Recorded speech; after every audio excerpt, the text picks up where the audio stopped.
সৰ্বপ্ৰথমে সৃষ্টিকৰ্তা ঈশ্বৰক কোটি কোটিবাৰ ধন্যবাদ দিছোঁ। মোৰ গুৰু পিতা গুৰু মাতা মই সেৱা জনাইছোঁ।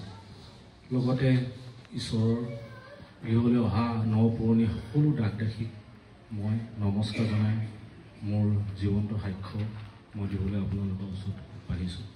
মোৰ নাম জ্যোতিপ্ৰসাদ চুতীয়া, ঘৰ ঢকুৱাখানা মণ্ডলী। মোৰ ডাঙৰ সাক্ষ্যটো হ'ল মোৰ ছোৱালীজনী এইবাৰ মেট্ৰিক দিব। মেট্ৰিক তাই যেন ভালকৈ দিব পাৰে সকলোৰ পৰা আশীৰ্বাদ বিচাৰিছোঁ।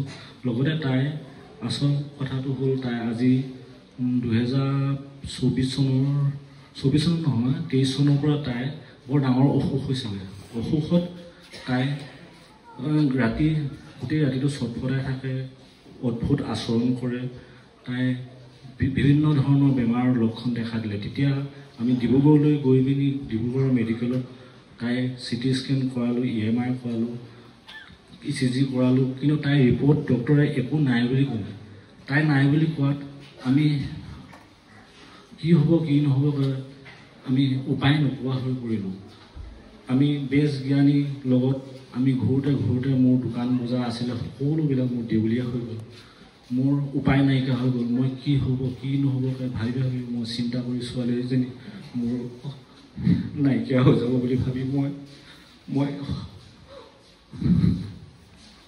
মোৰ একো অৱস্থাই নাইকিয়া হৈ গ'ল। মোৰ শেষত লাষ্টত গৈ পিনি মোৰ এজনী দাসীয়ে ঢকুৱাখানা যিজনে মোৰ মণ্ডলীয়ে লৈ আনিলে, কবিতা দত্ত বুলি কয়, তেওঁৰ মুখত শুনিলোঁ এই প্ৰভুৰ গৃহৰ কথা।